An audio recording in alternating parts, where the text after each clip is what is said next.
오늘 우리가 하이델베르그 요리문답 21번째 다시 또 말씀을 나누는 귀한 시간이 되었습니다. 오늘 우리가 함께 나눌 이 하나님의 말씀은 사실 십계명에 관한 말씀을 이제 앞으로부터 한동안 같이 말씀을 나눌 그런 계획입니다. 여러분, 먼저 그런데 이 십계명에 대해서 말씀을 나누기에 앞서서 먼저 오늘 우리가 언약의 백성 되었음이라는 사실을 먼저 우리가 잠시 주목하여 볼 수 있기를 저는 간절히 원합니다. 사랑하는 성도 여러분, 저와 여러분은 하나님의 언약을 통해서 언약 백성 된 것을 여러분 믿으십니까? 여러분, 우리에게 너무나도 기초적으로 잘 알려진, 그래서 너무 기초적인 이야기여서 잘 하지 않기조차도 한 분명한 하나의 이야기, 우리가 갖고 있는 우리의 성경이 구약과 신약으로 되어져 있죠. 여러분, 구약이 무엇입니까? 옛 언약이고 신약이 무엇입니까? 새 언약이라는 거 아니었습니까? 그러니까 우리 하나님께서 이스라엘 백성들과 맺어주셨던 언약, 그걸 우리는 옛 언약, 구약 그렇게 이야기하고, 우리 하나님께서 주 예수 그리스도의 흘리신 피와 보혈로, 그리고 그 주님의 그 부활하심 가운데 오늘 우리들과 맺어주신 그 언약, 그것을 우리는 새 언약, 그래서 신약이라고 우리가 그렇게 이야기합니다. 여러분, 여기서 제일 중요한 것은 이 언약 가운데에서 우리가 어떻게 됐는가라는 점입니다. 여러분, 이 언약을 통해서 우리에게 주어진 게 뭘까요? 그것은 우리 하나님과의 특별한 관계입니다. 친밀한 관계입니다. 여러분, 우리 하나님께서 이스라엘 백성들을 저 애굽에서 출애굽시키셔서 홍해를 건너 그리고 시내산에 이르게 됐을 때, 그 시내산 가운데 모여져 있는 백성들 가운데 우리 하나님께서 친히 나타나셔서, 우리 하나님께서, 여러분, 말씀을 읽으면 그 하나님의 그 설레임을 우리가 읽을 수 있을 것 같아요. 저는 분명하게 그렇게 있습니다. 하나님께서 그렇게 말씀하시거든요. 너희가 보았느냐? 내가 너희를 어떻게 저 애굽에서 인도하여 냈는지. 자, 너희가 보았느냐? 이 모든 세상이 다 나의 것이니라. 그렇게 우리 하나님께서 백성들 가운데 말씀을 들려주십니다. 그리고 이렇게 말씀하시는 거죠. 내가 너희의 하나님이 되고 너희는 내 백성이 되라. 이렇게 말씀해 주십니다. 이것이 시내산에서 우리 하나님께서 이스라엘 백성들과 맺은 언약이었습니다. 이제 우리 하나님께서 이스라엘 백성을 위한 하나님이 되어주시고, 백성은 그 하나님께로부터 생명을 공급받게 되어지고 하나님의 통치를 받는 백성이 되어지는 이 특별한 관계, 여러분, 이 특별한 관계를 다양하게 성경은 우리에게 말해준다고 말씀을 드렸었죠. 내가 너희의 아버지가 되고 너희는 내 자녀가 되라. 나는 너희의 목자가 되겠다. 너희는 내 양이 되라. 이렇게 우리 주님께서 이 언약을 통해서 특별한 관계로 이스라엘 백성을 초청하시는 것이 바로 구약, 그러니까 옛 언약이었습니다. 그런데 여러분, 이런 언약 가운데에서 이 하나님과 우리 이스라엘 백성이 특별한 관계로 들어갈 때, 그때 한 가지 덧붙여지는 것이 있죠. 그것은 무엇인가 하면 언약의 요구입니다. 언약을 통해서 특별한 관계를 갖게 되어지면 우리 하나님께서 하나님 노릇해 주시고 너희는 내 백성이 되라. 이런 특별한 관계가 되어지면, 그러면 그 관계 속에서 요구되어지는 그런 삶이 있더라라는 것입니다. 여러분, 그런 거 아니던가요? 우리가 우리의 삶들 가운데서 가장 많이 그래도 흡사하게 발견할 수 있는 언약이 아마 혼인서약이 될 것입니다. 여러분, 혼인서약을 어떻게 하나요? 나는 당신의 남편이 되겠소. 당신은 내 아내가 되시오. 나는 당신의 아내가 되겠습니다. 당신은 제 남편이 되십시오. 그렇게 관계로 들어가죠. 그런데 그렇게 언약을 맺게 되면, 그러면 그 언약으로 끝입니까? 그렇지 않죠. 그 언약에 따라오는 당연한 요구가 있습니다. 하나님은 하나님으로서 일을 하셔야 되고, 백성은 백성으로서 살아야 합니다. 남편은 이제 결혼 이전의 총각 시절과는 전혀 다른 모습으로 살 수밖에 없죠. 아내도 마찬가지일 겁니다. 그 이전 처녀 때처럼 살아서는 곤란한 거죠. 이제는 여러 많은 사람들이 있을 것이겠지만, 수많은 여인이 있겠지만 그 모든 여인에 대해서 자유하고, 나는 이제 당신의 신실한 남편이요. 그래서 그 이전들과는 같지 아니한 모습으로 살기 마련이고, 아내에게 있어서도 마찬가지인 것입니다. 그러니까 사랑하는 성도 여러분, 우리 하나님께서 이스라엘 백성들과 언약을 맺게 되면 그 언약에 당연히 따라오는 요구가 있는데, 그 요구가 무엇인가 하면 그것이 바로 율법입니다. 내가 너희의 하나님이 되고 너희는 내 백성이 됐으니 너희는 이같이 사는 것이 마땅하다. 이 세상 사람들이 말하는 방식으로 살지 말고, 그렇게 너희 스스로가 신인 것처럼 살지 말고, 너희 스스로가 하나님인 것처럼 살지 말고 하나님을 살아가는 모습으로 사는 것이 마땅하다. 이 세상 사람들은 어떻게 이야기하나요? 많이 가져야 높아진다고, 많이 가져야 행복하다고, 내가 원하는 것을 해내야, 그래야 성취가 있어야 기쁜 거라고 그렇게 이야기합니다. 그런데 우리 하나님께서 뭐라고 말씀하시나요? 네가 원하는 것, 그것을 행하는 것이 아니라 하나님의 말씀을 따라 사는 것, 그게 참된 행복이다. 그것이 안전한 길이다. 내가 너의 하나님이 되니 너의 가진 것을 나누어서 이웃과 함께 나누어도 좋다. 그러니까 세상과는 다른 방식으로 살아가라고 우리 하나님께서 말씀을 들려주시죠. 이것이 바로 주님께서 이스라엘 백성에게 준 율법입니다. 여러분, 그러면 이제 좀 질문을 드려볼까요? 여러분, 이 구약 성경에는 우리 하나님께서 준 율법들이 있습니다. 이 율법을 오늘 우리 신약 백성 된 우리들은 이 율법을 지켜야 될까요? 지키지 말아야 할까요? 다시 좀 질문을 드려볼까요? 제가 이렇게 말씀드리는 거 사실 여러분 헛갈리게 해드리려고 그래서 이렇게 질문을 드리는 겁니다. 여러분, 이 율법을 안 지켜야 되는 걸까요? 아니면 지켜야 될까요? 아니면 어떤 거는 지키고 어떤 거는 안 지켜도 되고 그런 걸까요? 뭐라고 그러시는지 제가 다 알아들을 수는 없는데 뭔가 이렇게 서로들 생각을 말씀을 해주셔서 너무 감사합니다. 예, 그렇습니다. 그러면 다시 좀 여쭤보고 싶어요. 만일 어떤 건 지키고 어떤 건 안 지켜도 된다면 도대체 그 기준은 도대체 뭡니까? 사랑하는 성도 여러분,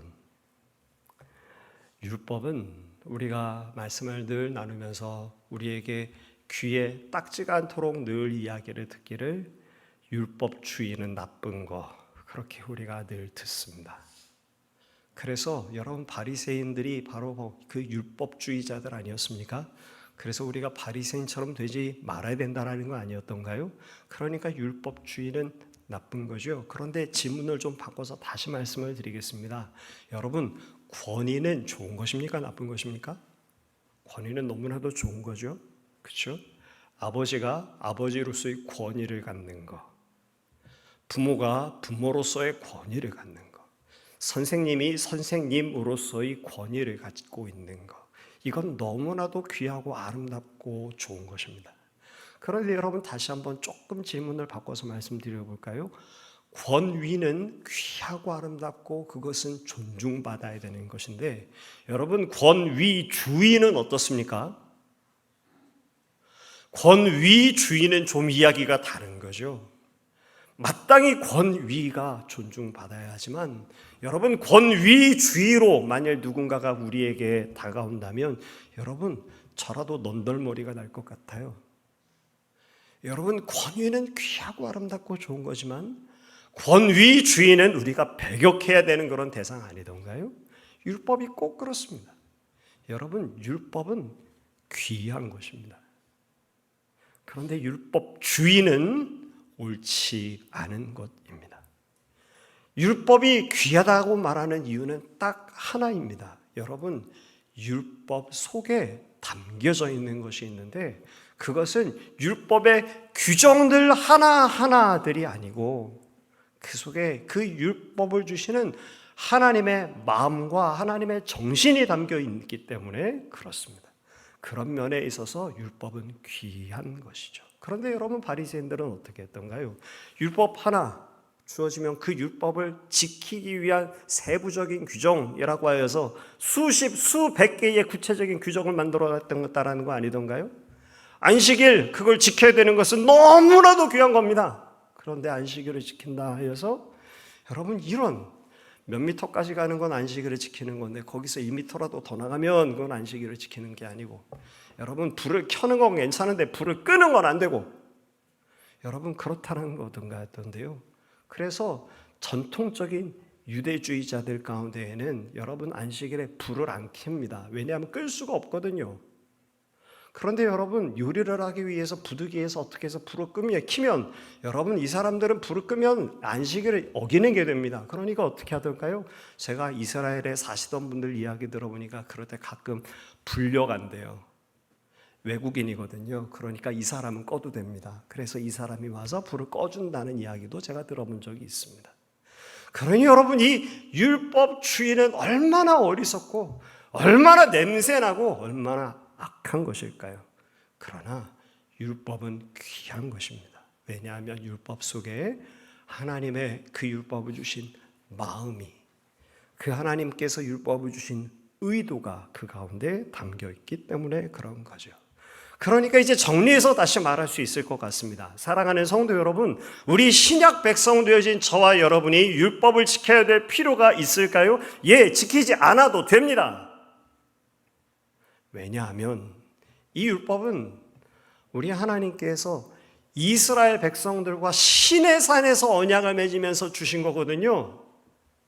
그러니 구약에 있는 이 율법의 구절들 하나하나를 그것을 지켜야 될 이유가 우리에게 없습니다. 언젠가도 그렇게 말씀을 드렸어요. 율법은 우리에게 아무런 구속력이 없습니다. 우리에게 주어진 게 아니기 때문에 그런 거죠. 그런데 문제가 하나 있습니다. 이스라엘 백성들과 언약을 맺으셨던 그 하나님이 오늘 우리와 주 예수 그리스도의 흘린 피와 보혈과 부활하심으로 우리와 언약을 맺으신 그 하나님과 동일한 분이라는 게 문제인 거죠. 그런데 그 동일하신 하나님께서 오늘 우리에게 말씀을 들려주십니다.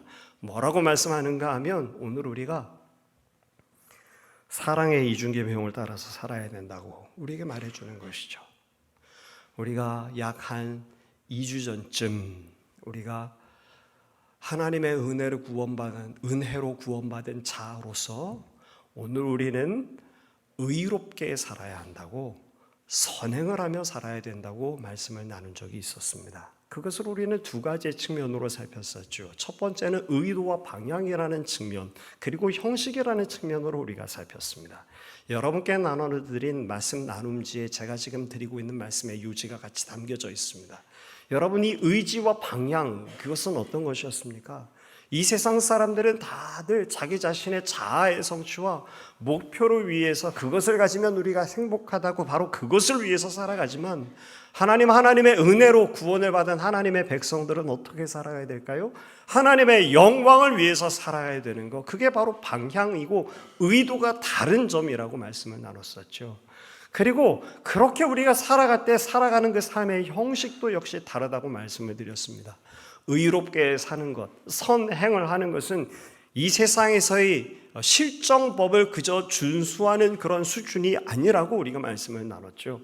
무엇이라고 말씀드렸습니까? 하나님의 말씀, 하나님의 법을 따라 살아가는 것이고, 하나님의 말씀, 하나님의 법은 사랑의 이중계명이라고 그렇게 말씀을 드렸습니다. 그러니까 오늘 우리가 어떻게 살아가야 되는가 하면 하나님의 영광을 위해서 살고 하나님을 사랑함으로 또 이웃을 사랑하는 모습으로 살아가는 것이 구원받은 하나님의 사람들이 살아야 하는 마땅한 삶이라고 그렇게 말씀을 나눴던 것이죠.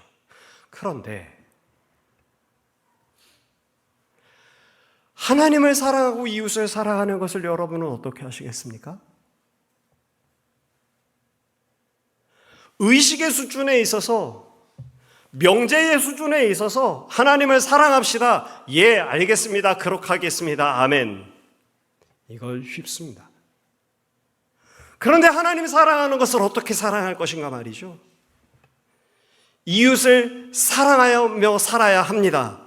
예, 알겠습니다. 아멘. 의식의 수준에서 그것을 우리가 생각하는 것은 어렵지 않습니다.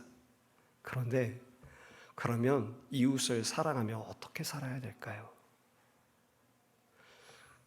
이 사랑의 이중계명의 구체적인 모습이 아주 그래도 잘 드러난 것이 10계명 아니던가요? 1계명부터 4계명까지 하나님 사랑을 어떻게 해야 되는가라는 것을 가르쳤고 5계명부터 10계명까지 우리가 이웃을 어떻게 사랑해야 되는가라는 것을 우리 하나님께서 시내산에서 언약을 맺었던 이스라엘 백성들에게 당신의 의도, 당신의 마음, 당신의 뜻을 담아서 가르쳐 주셨습니다. 그래서 여러분 이렇게 정리할 수밖에 없습니다.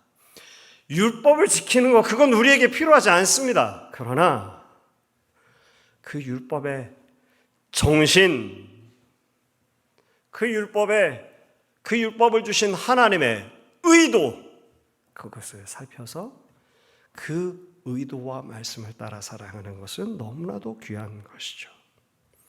그래서 나눠드린 말씀 나눔지에 이렇게 정리해 드렸습니다. 오늘 우리 그리스도인들이 율법을 지킬 필요가 있을 것인가, 아니면 안 지켜도 되는 것일까 라는 부분에 있어서 문자로서의, 규정으로서의 이 하나님의 율법은 구약 백성들에게 해당되지 우리에게 해당되지 않습니다. 그러니 지키지 않아도 되죠. 그러나 문자로서는 아니겠으나 율법의 정신과 의도라는 측면에 있어서는 이 율법을 귀한 것으로 받고 그리고 그 속에 담겨진 하나님의 의도와 정신을 살펴서 그 하나님의 말씀을 따라 살아가는 것이 마땅한 것입니다. 그래서 앞서서 우리 요리문답의 91문에 선행이란 무엇입니까? 라고 묻는 그 답으로서 여러분 제가 괄호 넣기로 해놨었어요. 4번을 보면 그렇게 해뒀습니다. 선행이란 무엇입니까? 참된 믿음으로 하나님의 율법을 따라서 그리고 그의 영광을 위하여 행한 것만을 선행이라 하며 우리 자신의 생각이나 사람의 계명에 근거한 것은 선행이 아닙니다. 라고 그렇게 우리의 개혁자들이 유리문답을 정리하여 우리에게 가르쳐주면서 해설하여 준 것입니다. 그러므로 사랑하는 성도 여러분, 율법주의는 배격하되 그러나 율법을 여러분 귀히 여겨서 그 율법 속에 담겨진 하나님의 마음과 정신, 이 말씀의 규정을 지키려고 하는 것이 아니라 이 규정 속에 담아두신 하나님의 의도, 그것을 살펴 오늘 우리가 하나님을 참으로 사랑하고 그리고 이웃을 참으로 사랑하되 주님께서 말씀하신 그 말씀을 따라 살아갈 수 있는 저와 여러분이 되게 되시기를 저는 간절히 소망합니다. 이제 오늘로부터 시작해서 2계명부터 10계명까지의 말씀을 살필 텐데 1계명을 간단히 좀 살피고 그리고 말씀을 마무리하려고 합니다. 여러분 10계명의 제2계명이 무엇일까요? 우리 함께 읽었던 신명기 5장 7절 말씀 같이 한번 읽어보실까요? 함께 읽어보겠습니다. 나 외에는 다른 신들을 내게 두지 말지니라. 사랑하는 성도 여러분, 이렇게 말해주고 있는 것입니다. 여호와 외에는 다른 신들을 너희에게 두지 말아라. 그러니 저는 여쭤볼 수밖에 없죠. 여러분께 여쭤보겠습니다. 여러분에게는 하나님 외에 다른 신이 혹시 있으십니까? 없으실 거라고 저는 믿어요. 그리고 여러분, 하나님 말고 다른 둘만한 신이 없습니다. 이 시대에. 여러분, 그런데 참 놀라운 사실은 여러분에게 하나님 외에 다른 신이 없는 것처럼 예수님 때에도 이스라엘 백성들이 여호와 하나님 외에 다른 신들을 섬기지 않았습니다.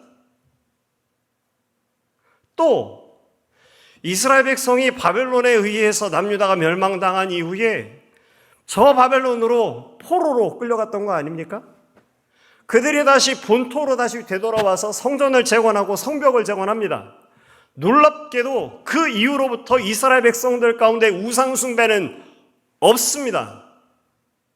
그 이전까지는 바알도 섬기고 아세라도 섬기고 이루얼 성신도 섬기고 그런 일들을 했죠.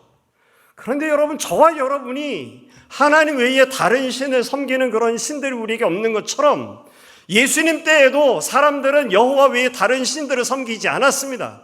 그때 물론 로마의 군신 미트라라고 하는 그런 신들도 있었지만 이스라엘 백성들이 그 미트라를 섬기지 않습니다. 아니 여러분, 저 포로기 암흑기라고 하는 400년 이전 저 포로에서 돌아온 이후로부터 이스라엘 백성들 가운데에는 바알, 아세라 그런 종류 정도쯤에 해당되는 신들이란 그들에게 없습니다. 그러면 여러분, 오늘 우리가 이 하나님의 말씀을 읽고 나 외에는 다른 신들을 내게 두지 말지니라, 나한텐 하나님 외에 다른 신이 없는데 통과, 합격 넘어가도 될까요? 이 1계명이 우리에게 의도하는 것이 무엇일지, 이 1계명을 우리에게 주시면서 하나님께서 이 1계명에 담아두신 하나님의 의도가 무엇일지, 이 말씀 속에 담겨진 그 하나님의 말씀의 율법의 그 정신이 무엇일지, 여러분, 우리의 개혁자들이 그것을 우리에게 설명해 주고 가르쳐 주었습니다. 그냥 단순히 문구로서 나 외에는 다른 신들은 내게 두지 말지니라, 나는 그런 신들 없어, 통과, 합격. 여러분, 그건 포로기 이후부터 한 번도 그런 적이 없었다고요. 그것이 아니고 이 속에 담겨진 의미가 무엇인지 개혁자들이 설명해 준 것이죠. 여러분께 나눠드린 말씀 나눔지에 앞에 있는 유리문답 94문이 바로 이에 대한 간략하게 잘 요약한 이 1계명에 대한 개혁자들의 해설입니다. 이 1계명 속에 담겨진 하나님의 의도가 뭔지, 이 율법의 정신이 뭔지 그걸 이렇게 가르쳐 준 거죠. 제가 읽어드릴 텐데 여러분께서도 눈으로 같이 한번 좀 읽어보시면 좋겠습니다. 제1계명에서 하나님께서 요구하시는 것은 무엇입니까? 그리고 답하기를 이렇게 답했습니다. 내 영혼의 구원과 복이 매우 귀한 것이기 때문에 나는 온갖 우상숭배, 마술과 점치는 일과 미신, 성인이나 다른 피조물에게 기도하는 것을 피하고 멀리해야 합니다. 더 나아가 유일하고 참되신 하나님을 바르게 알고 그분만을 신뢰해야 하며 모든 겸손과 인내로 그분에게만 복종하고 모든 좋은 것을 오직 그분에게만 기대하며 마음을 다하여 그분을 사랑하고 경외하며 그분만 섬겨야 합니다. 그러므로 지극히 작은 일이라도 하나님의 뜻을 거슬러 행하기보다는 오히려 그 어떤 무엇이라도 모든 피조물을 포기합니다. 여러분, 우리의 개혁자들이 이 10계명에 담겨진 나 외에 다른 신을 네게 두지 말아라 라고 하는 것을 여러분 소극적으로 이 문자로만 해석하지 않고 그 의도와 그 정신을 살펴서 우리에게 가르쳐 준 것이죠. 먼저 해서는 아니 되는 일들 있다라고 먼저 해설해 주었습니다. 우상숭배, 마술, 점치는 일, 미신, 성인이나 다른 피조물에게 기도하는 일, 저는 여러분에게 이런 일이 없다라고 믿습니다. 그런데 이것이 너무나도 기초적이고 당연한 일일 것처럼 여겨져서 오늘 우리의 새로운 세대들에게 있어서는 이것을 잘 모르는 경우도 좀 있는 것 같아요. 여러분 혹시 연초가 됐을 때 신년 운세 보시나요? 그런 거 안 보시죠? 여러분 그 신년 운세 보면 신문마다 자꾸 그거 나오는데 도대체 왜 나오는지 모르겠어요. 그거 전 쥐띠인데요. 올해의 운세 쥐띠. 물론 재미로 한번 본다. 여러분 그거 조금 이해해 줄 수는 있을 것 같기도 합니다. 그러나 여러분 그것을 하나님께서 기뻐하지 않으십니다. 마땅한 일이 아닙니다. 여러분, 우리 하나님께서 그런 것을 기뻐하지 않으시는 거죠. 여기 하지 말아야 될 거, 우상숭배, 마술과 무슨 젊은이들은 뭐 타로도 하고 뭐 심지어는 뭐 사주팔자도 보는 사람들도 있더라고요. 이상해졌어요. 제가 아는 어떤 권사님 만났는데 권사님이 어느 날 저한테 오셔서 말씀하시더라고요. 권사님께서 이런 말씀, 오늘 교양 강좌가 있어서 문화센터에 갔다 왔어요. 그러셨어요? 무슨 강연이 그분 권사님은 저희 교회 성도님이 아닙니다. 참고로 그분께서 그러시는 거예요. 문화센터에 가서 강좌를 듣고 왔어요. 그러셨어요? 무슨 강좌를 들으셨는데요? 그랬더니 성명학이 아니고 그 이름을 이상하게 바꿔놨더라고요. 사주팔자 보는 걸 아주 교묘한 이름을 붙여놓은 거예요. 근데 제가 철학을 공부했지 않습니까? 그러니까 가만 들어보니까 이게 사주팔자예요. 사주팔자를 문화센터에서 강좌를 했던 거예요. 이 권사님께서 왜 이러시지? 아니 이걸 모르실 리가 없는데, 아니 어떻게 우리가 지금 이 지경이 돼버리고 말았지? 지극히 당연한 것으로 여겼었는데, 그래서 아무도 하지 않는 줄 알았었는데 빈틈들이 생기고 있었구나. 사랑하는 성도 여러분, 하지 말아야 되는 것들이 있습니다. 여러분, 이것들을 한다고 우리가 구원에서 당장 탈락될까요? 저는 우리 하나님께서 그러지 아니하실 거라고 저는 믿습니다. 그런데 이 일들이 하나님께서 기뻐하시는 일이 아닌 것은 분명합니다. 그리고 더 적극적으로 해야 되는 일을 설명해 주었죠. 여러분, 해야 되는 일이 이런 거라는 겁니다. 하나님을 바르게 알고 하나님만을 신뢰하고, 여러분 이것을 들으시면서 이게 도대체 어떤 걸지 한번 그림을 그려보십시오. 하나님을 바르게 알고 하나님을 신뢰하고 하나님께만 복종하고 하나님만을 의지하고 마음을 다하여 하나님을 사랑하고 경외하며 하나님만을 섬겨야 합니다. 이게 이 일계명을 주목하면서 이 일계명에 담겨져 있는 하나님의 의도요, 율법의 정신이라고 지금 우리에게 해설하여 가르쳐 준 것이죠. 어제였었습니다. 딸아이가 저한테 오더니 이런 이야기를 하는 거예요. 아빠, 수능 끝나고 나면요, 그러고 나면 성경 공부를 하든지 뭘 좀 해야지 될 것 같아요. 그러는 거예요. 그래서 제가 듣다가 반가운 소리여서 어떻게 이런 기특한 생각을 했니? 제가 그랬습니다. 그랬더니 아이가 그러더라고요. 지난주에 사실 예배를 드리면서 지난주에 우리가 회개에 대해서 말씀을 나눴잖아요. 그 회개가 얼마나 기쁜 건지, 그 회개가 얼마나 아름답고 보배로운 건지 우리가 그렇게 말씀을 나눴던 거 아니었습니까? 우리가 생각하는 회개가 그게 올바른 성경적 회개가 아니라고도 말씀을 드렸는데 아이가 그게 귓가에 들렸었나 봐요. 그래서 아이가 얘기하는 거예요. 지난주에 설교 말씀 아빠가 해주시는 설교 말씀 듣고 그랬는데요. 근데 아빠가 말하는 이건 바른 회개가 아닙니다 라고 말하는 그 회개가 제가 생각하고 있었던 회개였대요. 도덕적 반성, 후회, 나의 잘못된 행동이나 무언가로 생긴 과오들, 그걸 불교에선 업이라고 그러잖아요. 그 과오들을 소멸시키고 없애버리는 거, 그런 게 회개인 줄 자기는 좀 오해하는 면이 있었대요. 그런데 하나님의 말씀 그리고 성경을 살피고 설교를 들어보니까 그게 아니라는 걸 이제 알았다는 거예요. 그러니까 자기가 불안한 마음이 든대요. 나는 이런 줄 알고 있었는데 그게 아니면 어떻게 하지? 그래서 하나님에 대해서, 성경에 대해서 좀 더 알아야 되겠다는 생각을 하게 됐다는 거예요. 너무나, 여러분, 얼마나 제가 기뻤겠습니까? 정말 기쁘더라고요. 그런데 거기에 제가 한마디 덧붙였죠. 참 좋은 생각을 했다. 근데 말이야, 공부하면 될까? 여기에 이렇게 말했습니다. 해야 할 일의 첫 번째로 하나님을 바르게 알고 그랬습니다. 이게 여러분 공부에서 알게 되어지는 지식에 관한 걸까요? 우리가 지금 하이델베르그 요리문답을 지금 계속해서 말씀을 나누고 있습니다. 앞으로 한 15번, 한 14번, 15번 정도 남았습니다.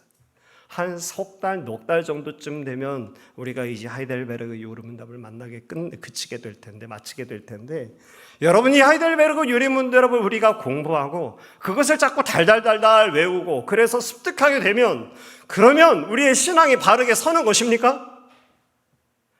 절대로 그렇지 않을걸요?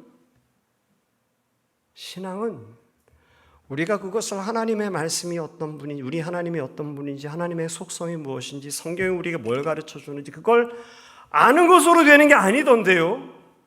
그건 여러분 하나님과 함께 동행하고 그 하나님을 즐거워하고 그 하나님을 기뻐하고 나의 뜻과 나의 생각보다도 하나님의 뜻을 더 존중히 여기는, 그렇게 주님과 함께 걷는 그 걸음들, 그것이 신앙이던데요. 그래서 아이에게 얘기해 줬죠. 영원아, 이 하나님의 말씀을 공부하는 거 그건 너무 귀한 거긴 해. 근데 말이야, 더 중요한 게 있다. 그건 하나님을 더 가까이 하고 하나님을 사랑하는 거다. 사랑하는 성도 여러분, 이 1계명에 대해서 해설하고 있는 개혁자들이 이렇게 말했습니다. 해야 되는 일이 있다라는 거죠. 하나님을 바르게 알고 신뢰하고 복종하고 하나님만 의지하고 마음을 다해서 하나님을 사랑하고 그 하나님을 제발 좀 만만하게 여기지 말고 두려워해서 경외하고 하나님만을 섬겨야 된다고 말이죠. 여러분, 이게 도대체 어떤 겁니까? 어떤 그림을 그리실 수 있나요? 그 마음 가운데 하나님을 참으로 사랑하는 한 신실한 신자의 모습을 여러분 그려볼 수 있지 않습니까? 바로 그것이 이 1계명, 나 외에는 다른 신들은 에게 두지 말지니라 라고 하는 이 계명을 생각할 때 이 말씀 속에서 우리가 살펴야 하는 하나님의 의도요, 또 말씀의 정신이라고 우리에게 가르쳐 준 것입니다. 말씀을 맺으려고 합니다. 사랑하는 성도 여러분, 두 가지, 오늘 우리가 이 하나님의 말씀을 나누면서 저와 여러분이 이 두 가지를 기억하시기를 저는 간절히 원합니다. 여러분, 율법주의는 옳지 않은 겁니다. 냄새나는 겁니다. 악한 겁니다. 추악한 겁니다. 그러나 율법은 귀한 것입니다. 문자로서, 규정으로서 그것이 귀하다라는 뜻이 결코 아니죠. 그 규정들 속에 담겨진 하나님의 말씀을 주신 의도와 그 율법의 정신이 담겨 있기 때문에 그런 면에 있어서 율법은 귀하고 아름다운 것입니다. 그런데 제가 깜짝 놀랄 때가 있어요. 신학을 하신 분들 가운데서도 어떨 때는 어떤 분들이 구약 성경은 도대체 왜 있는지 모르겠어 이러신 분들을 제가 몇 번 만났어요. 무슨 소리지? 여러분, 구약 성경을 읽으면서 이 말씀 속에 여러분 무엇을 발견하십니까? 하나님이 어떤 분인지 알게 되죠. 그 하나님이 어떤 분이신지를 더 존중하고 그 하나님을 가까이 하는, 그래서 율법이 어떤 면에서 귀하고 어떤 면에서 귀하지 아니한 것인지 먼저 그것을 분명하게 정리할 수 있는 저와 여러분 되시기를 저는 간절히 소망합니다. 두 번째는 바로 이 계명을 우리가 받는 거죠. 나 외에는 다른 신을 두지 말라. 저에겐 다른 신이 없습니다. 오케이, 합격. 여러분, 그것이 아니고 이 말씀을 주시는 하나님의 의도, 그 정신을 살펴서 오늘 저와 여러분이 우리 하나님을 더 가까이 하는, 그 하나님을 참으로 더 신뢰하는, 그 주님을 더 사랑하는 저와 여러분이 되게 되시기를 간절히 소망합니다. 이제 우리 같이 기도하시겠습니다. 우리 한 1분 정도만 잠시 우리의 마음을 우리 하나님께 드리며 주신 말씀 가지고 기도할 텐데요. 우리 하나님께서 요구하십니다. 내가 너를 내 자녀로 삼는다. 이제 넌 내 아들이다. 이제 너는 내 딸이다. 주 예수 그리스도의 흘린 보혈과 그 부활로 내가 널 내 자녀로 삼았다. 그게 새로운 언약입니다. 이것을 돌판에 새기지 않았다. 이것을 네 마음판에 새겼다. 이게 새 언약이다. 그러니 언약의 백성된 너희는 그 언약에 합당한 그런 삶을 살아야 되는 게 마땅하지 않겠느냐? 그리고 물어보십니다. 우리 주님께서 너에게 있어서 나는 어떤 존재냐고 물어보십니다. 우리가 참으로 섬겨야 될 한 분, 규정 준수가 아니라 우리가 참으로 마음을 다하고 사랑하고 섬겨야 될, 신뢰할 분이 누구신지 오늘 우리가 이 계명을 통해서 돌아봅니다. 우리가 하나님 우리에게 그 은혜를 주시는 것 감사합니다. 그리고 그 은혜에 합당하게 살아가도록 도와주시옵소서. 우리 잠시 우리 하나님 앞에 기도하겠습니다. 거룩하고 전능하신 아버지 하나님,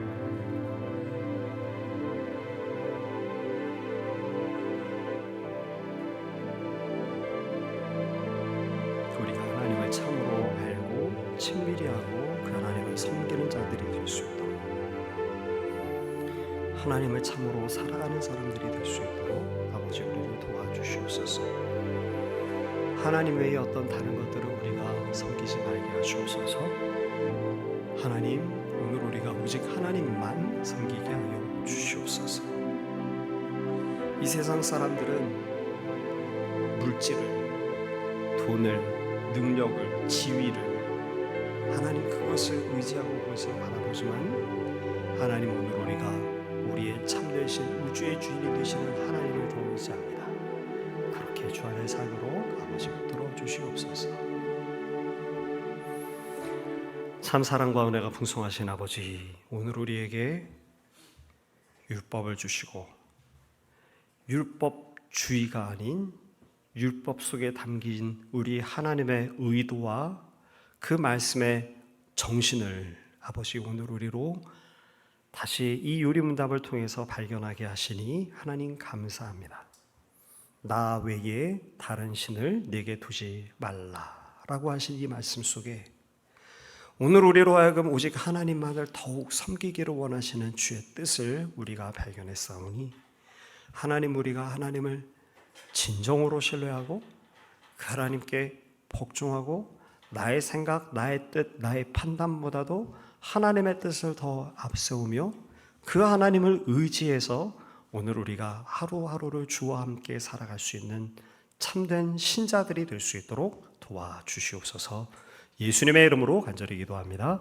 아멘.